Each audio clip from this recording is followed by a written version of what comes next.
ndikhule mna yabo kusithiwa ANC yalwa yabo bevala iPAC banayo yalwa yabo engathi iPAC engekho uyazi apha yabo yeah but a specialize hayi man engengabongo bodwa bayaxoka abo ekhona odade osobukho emos yabo yeah so uMiss wami wathi uMiss wami esifundisa history esichawu ePrimary School eCrossroad bantwana bam ndiyaze ndikhathazeke if ever ibudaleni benu ndiyaze ndive kuthiwa anivotelanga iANC nivotele other party yabo because silwele iANC yabo basibhayibha kanjani basbrainwash yabo that is a matrix yabo ayikho lonto leyo so bathi bona bazaphatha kuze kubuye uYesu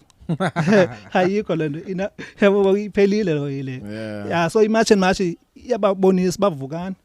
if ever nivuka nilisebenzele ilizwe lenu njengoba sinivotela size South African citizens aqha kunobathana yabo yeah so mabasebenze if basafuna ba respectwe ngalandlela babe respectwa ngayo sikhule be respectwa ngayo yeah because ayibona ngokwinto yenzekayo ngosivundlile ngokuyabo yeah so into okithethe evotini ke tata so abantu mababhalisa abantu bayovota ufuna 18 hamba uyobhalisa uyovota if udiniwe ngumbutho orolishayo lento yenzayo ukhiqe 2-3 vote ngabe uthetha kakhulu yabo but ke I'm just worried ngabo shem because benethemba ngabo yabo ndikhula ndisiva indaba ezimnandi ngabo but ngoni mdala ngokuyiha benza kakhulu my brother benza kakhulu